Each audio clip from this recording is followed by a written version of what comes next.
जय श्री राधे दोस्तों, केपी की वाणी चैनल में आपका स्वागत है। शादी और कैरियर से संबंधित सभी प्रकार की जानकारी पाने के लिए हमारे चैनल केपी की वाणी को जरूर सब्सक्राइब करें। दोस्तों, अगर आपको अपनी शादी के बारे में जानना है कि आपकी शादी कब होगी, तो जन्मदिन अनुसार शादी की जानकारी पाने के लिए आप हमें व्हाट्सएप कर सकते हैं। ऐसे जातक जिनकी आयु 28 वर्ष से अधिक है, वे अपनी कुंडली दिखाकर शादी की जानकारी पा सकते हैं। तो अगर आपकी कुंडली बनी हुई है तो आप केपी की वाणी के व्हाट्सएप नंबर पर अपनी कुंडली अवश्य भेजें। हम आपको कुंडली देखकर आपके विवाह की जानकारी अवश्य देंगे। अगर ग्रह दशा अंकित होगा तो आपको सटीक जानकारी दी जाएगी और यह जानकारी आपको निःशुल्क दी जाएगी। वहीं अगर आप लव मैरिज को लेकर भविष्यवाणी पाना चाहते हैं कि आपकी शादी लव मैरिज होगी या अरेंज, तो आप केपी की वाणी को अपना और अपने पार्टनर का जन्मदिन व्हाट्सएप कर सकते हैं। हम आपको मूलांक के हिसाब से यह जानकारी देंगे कि आपकी शादी अपनी पसंद से होगी या माता पिता की पसंद से होगी। अगर रिप्लाई करने में देरी होती है तो आप निराश बिल्कुल ना हो, क्योंकि आपको जवाब जरूर दिया जाएगा।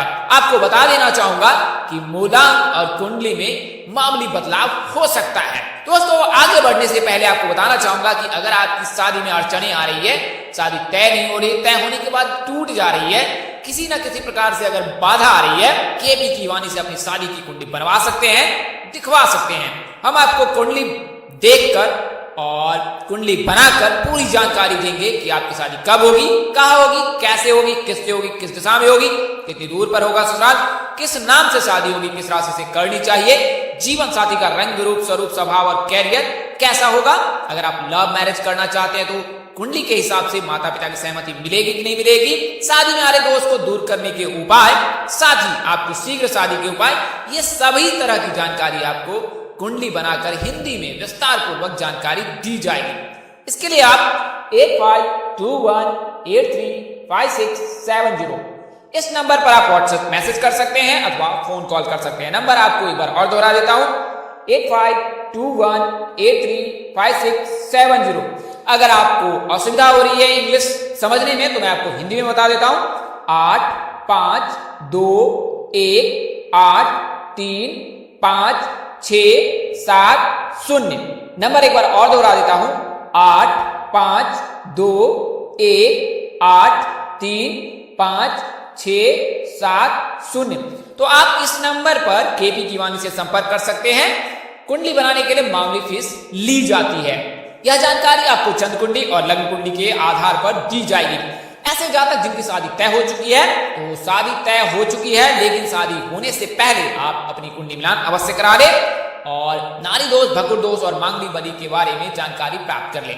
क्योंकि नारी दोष, भकुर दोष और मांगलिक बलि होने पर शादी नहीं करने की सलाह दी जाती है। ऐसी परिस्थिति में अगर विवाह करते हैं तो विवाह उपरांत वैवाहिक जीवन में परेशानियां आती है। तो आप अपने नजदीकी किसी पंडित से संपर्क करें या केपी की वाणी से संपर्क कर अपनी कुंडली मिलान अवश्य करा ले। वहीं अगर आप विवाहित हैं और वैवाहिक जीवन में किसी प्रकार की परेशानी आ रही है तो भी आप केपी की वाणी से अपनी कुंडली मिलान अवश्य करा लें। इससे आपको विवाह उपरांत वैवाहिक जीवन की जानकारी प्राप्त हो जाती है कि आपके बीच अनबन क्यों हो रही है और इसके वजह क्या है। तो आपको यह प्राथमिक जानकारी केपी की वाणी की सेवाओं के बारे में दी गई है। आप इन सेवाओं का फायदा उठा सकते हैं। जन्मदिन के अनुसार से मूलांक के हिसाब से आपको निःशुल्क जानकारी दी जाएगी। अगर कुंडली बनी हुई है तो भी आपको निःशुल्क जानकारी दी जाएगी।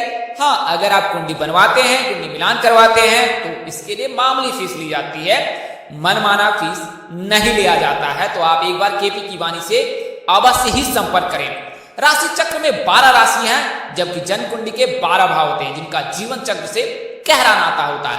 हर एक भाव राशि के जातक की जीवनी की कहानी लिखता है, जिनमें सप्तम भाव विवाह और प्रेम संबंध के बारे में बताता है। इस भाव को विवाह घर भी कहा जाता है। अगर इस भाव में कोई शुभ ग्रह है तो शादी जल्द हो जाती है और अशुभ ग्रह है तो शादी में देर होती है। शुभ ग्रह अशुभ ग्रह दोनों साथ में हो तो भी शादी में देर होती है। अब आप सोच रहे होंगे अशुभ ग्रह क्या है, तो आपको बता दूं कि शनि, राहु, केतु और मंगल ये सब शादी कुंडली में पाप ग्रह कहे जाते हैं, अशुभ ग्रह माने जाते हैं। जबकि बुध, गुरु, शुक्र और रवि यानी कि चंद्र, सूर्य ये सभी शुभ ग्रह माने गए हैं। तो ज्योतिष शास्त्र में शादी के बारे में विस्तार से बताया गया है। जीवन साथी के भाव से आपकी विवाह और विवाह संबंध की सभी जानकारी प्राप्त हो जाती है। अगर आप भी अपनी शादी को लेकर चिंतित हैं कि आपकी शादी किस साल होगी और आपकी और आपकी राशि तुला है तो आप चिंतित ना हो। ज्योतिष अनुसार से आइए जानते हैं कि आपकी शादी किस साल हो सकती है, किस दिशा में हो सकती है, किस नाम से हो सकती है। अगर आप लव मैरिज करना चाहते हैं तो दिनांक अनुसार से लव मैरिज के क्या योग है, यह सभी जानकारी आपको इस वीडियो में मिल जाएगी। तो आइए बारी बारी से जानते हैं। अंक ज्योतिष की माने तो 23 सितंबर से लेकर 23 अक्टूबर के दिन जन्म लेने वाले जातकों की राशि तुला होती है। यानी कि 23 सितंबर से लेकर 23 अक्टूबर तक जन्म लेने वाले जातकों की राशि तुला होती है।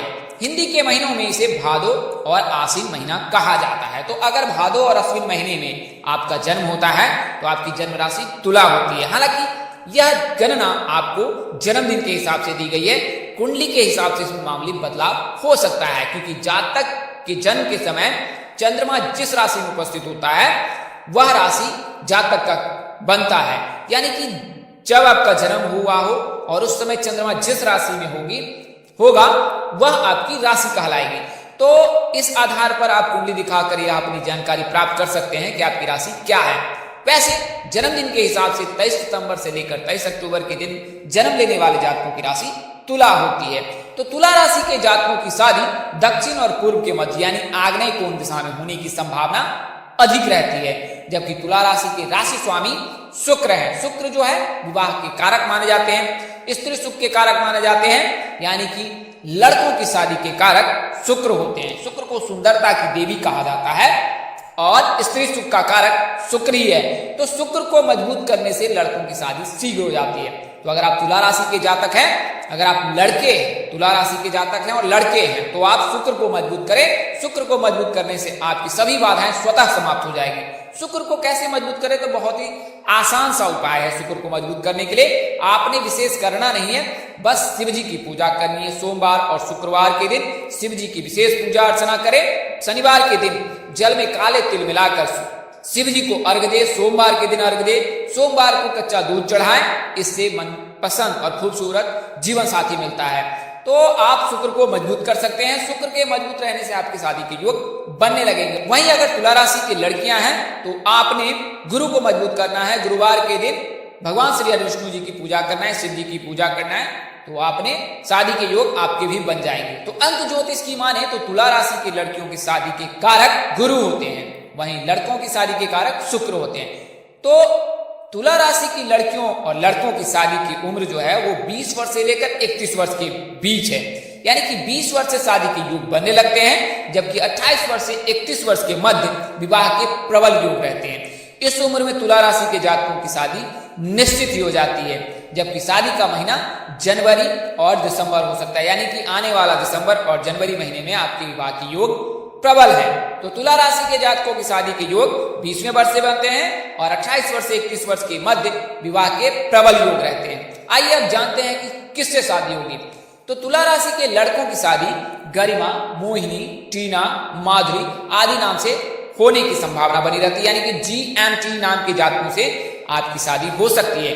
वहीं तुला राशि की लड़कियों की शादी गणेश, मनीष, टिंकू, तिलक, महेंद्र आदि नाम से होने की संभावना रहती है। यानी कि GMT नाम के लड़कों से होने की संभावना है।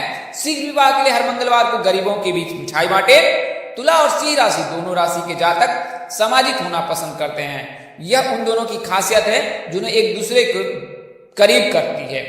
इस खासियत के वजह से इन दोनों के बीच बहुत ही बनती है और ये एक दूसरे के लिए ही बने होते हैं। तो अगर तुला राशि सिंह राशि के जातकों से विवाह करे तो ज्यादा ही उत्तम होगा। तो अगर आप तुला राशि के जातक हैं, तो अगर आप सिंह राशि के जातक को पसंद करती हैं या करते हैं तो आपके विवाह उपरांत वैवाहिक जीवन सुखमय रहेगा। वहीं बात करें लव मैरिज की तो 2 तारीख, 8 तारीख, 11 तारीख, 17 तारीख आदि दिनों में जन्म लेने वाले जातकों के जो है लव मैरिज के योग प्रबल रहते हैं। वैसे आमतौर पर तुला राशि के जातकों के लव मैरिज के योग रहते हैं, यानी कि तुला राशि के जातक की लव मैरिज होती है। हालांकि कुंडली में ऐसी ग्रह दशा हो तब सप्तम भाव में, पंचम भाव में, एकादश भाव में या लग्न में अशुभ ग्रह की दृष्टि और शुभ ग्रह उपस्थित हो तो ऐसी स्थिति में तुला राशि के जातकों के लव मैरिज के योग बनते हैं।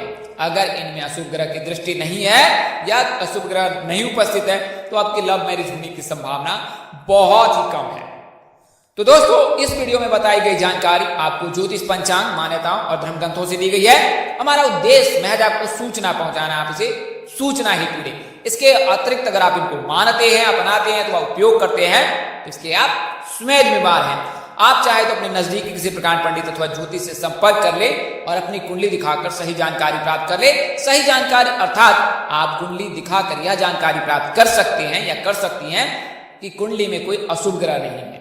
शुभ ग्रह रहने पर शीघ्र शादी होती है और जो आपको जानकारी दी गई है वह शुभ ग्रह के रहने पर पूरी तरह से सत्य रहती है। तो आप केपी की वाणी से भी संपर्क कर सकते हैं, अपनी कुंडली दिखा सकते हैं, या आप अपने नजदीक किसी प्रकांड पंडित अथवा ज्योतिष से भी संपर्क कर कुंडली दिखा सकते हैं।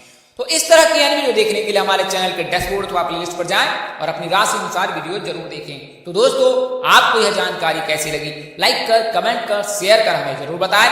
अगर आप मेरे चैनल पर पहली बार विजिट कर रहे हो तो चैनल को सब्सक्राइब कर लें। माता रानी की कृपा से आपके चेहरे पर हमेशा मुस्कान बनी रहे, आप सपरिवार स्वस्थ एवं सुखी रहें। आप सभी के प्यार और स्नेह के लिए आप सबको हृदय से धन्यवाद करता हूं।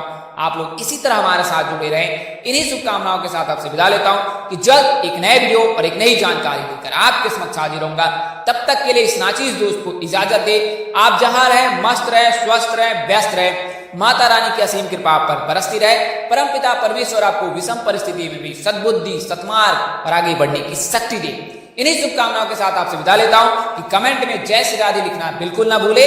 इससे आपकी और आपके पूरे परिवार पर राधा रानी की कृपा बरसती रहेगी। नमस्कार, जय श्री राधे दोस्तों, जय श्री कृष्णा, जय माता दी, जय वाहिगुरु।